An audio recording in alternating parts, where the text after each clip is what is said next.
Après l'attaque, on marchait. Pas pour aller quelque part, pas pour gagner du terrain.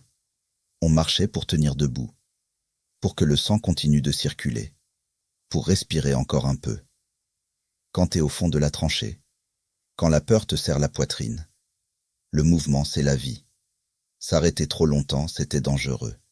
Pour le corps, mais surtout pour la tête. Alors quand j'entends aujourd'hui parler de sport, de marche, de vélo, je souris doucement. Parce que moi je sais, bouger c'est pas un luxe, c'est une nécessité. Marcher sur un chemin balisé, courir derrière un ballon, pédaler en regardant le paysage, respirer l'air du matin, là où la rivière passe encore tranquille.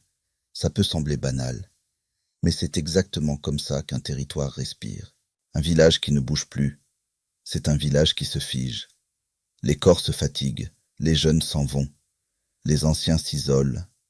À l'inverse, un village qui marche, qui court, qui joue, c'est un village qui tient.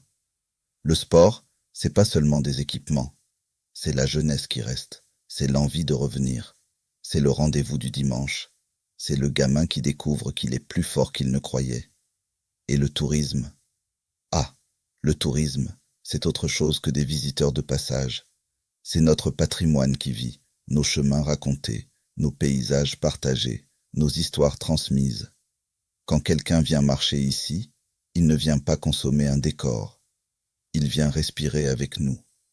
Les parcours balisés, les circuits de découverte, les jeux intercommunaux, ceux dont les anciens se souviennent, où on riait autant qu'on transpirait. Ça, c'est du lien, du vrai. En 14, l'espoir, c'était notre carburant. Sans lui, on ne tenait pas une nuit de plus.